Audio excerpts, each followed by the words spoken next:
venus de Belgique. Mariam Tariq a rencontré l'un d'eux à l'époque. Il a fait la guerre de Yougoslavie. Cet après-midi, il est parti pour le front ukrainien. Plus qu'une heure avant le départ, Jacques, 51 ans, va quitter Flémal dans la région de Liège pour l'Ukraine, pour la guerre en Ukraine. Il s'est porté volontaire, juste un petit sac avec quelques vêtements chauds. Le strict minimum pour ne pas être trop encombré pour des choses qui sont en rapport avec la température là-bas.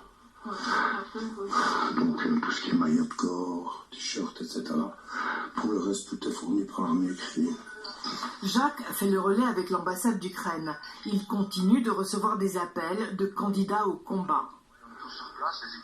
Les équipements militaires, oui. Ils mettent tout. Oui, les armes, tout, il faut rien. Partir sur le front, mais pour combien de temps? C'est jusqu'à la fin des hostilités, donc au finish.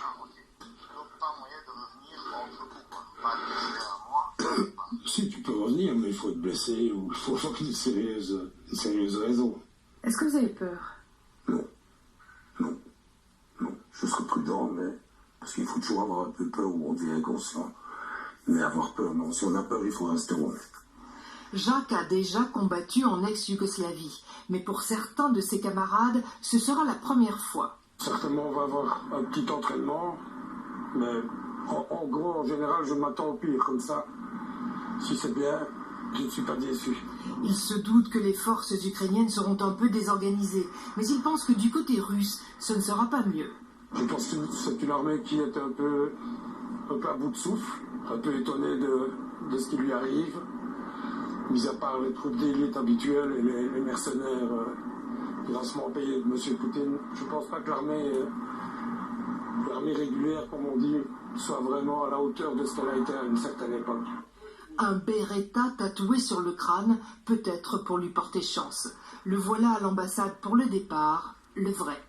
Votre dernier mot avant le départ, ce serait quoi? Vive l'Ukraine libre. C'est pour ça que vous vous engagez? Bien sûr. Merci, au revoir. Et nos militaires se déploient aussi, mais eux